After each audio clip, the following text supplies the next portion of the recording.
النهاردة هنعمل أسرع طريقة وأبسط طريقة للرز، ولو جربتوها الرز هيفضل يبقى جميل طعمه حلو وهيطلع مستوي ومش معجن. أول حاجة سخنا الزيت ونزلنا بيه دول 3 كوبايات رز. هنفضل نقلب فيهم، بنفضل نقلب كده. الرز بقى معايا بدأت تفلفل،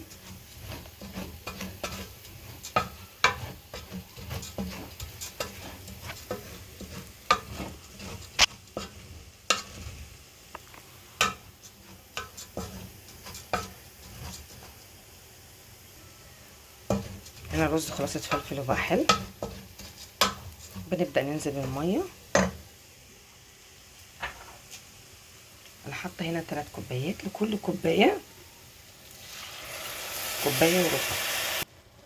الكوبايه التانية، الكوبايه التالتة، دي كوبايه الا ربع كمان. بنحط نص معلقه ملح. نبدا نقلب بقى كده.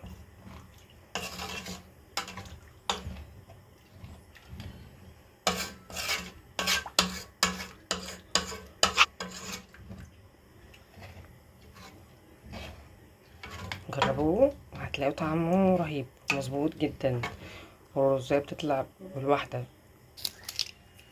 تكاية جديدة كده، حطي ورقتين لورا فيه علشان ده بيغير طعمه خالص، يعني يوديه في حتة تانية خالص. تمام،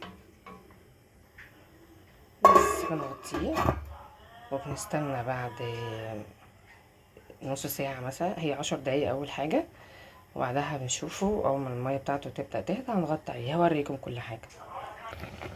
بعد 5 دقايق بنفتح عليه كده، نديله تقليبة، تقليبة بسيطة خالص.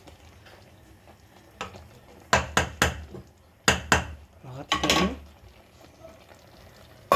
ونوطي خالص أوي. هنشوفها بعد 10 دقايق كنا موطين عليها.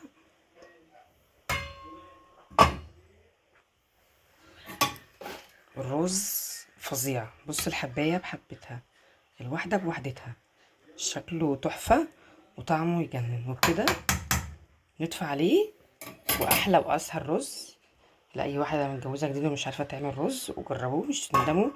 ولو عجبكم الفيديو بتاعي اعملوا اشتراك في القناه.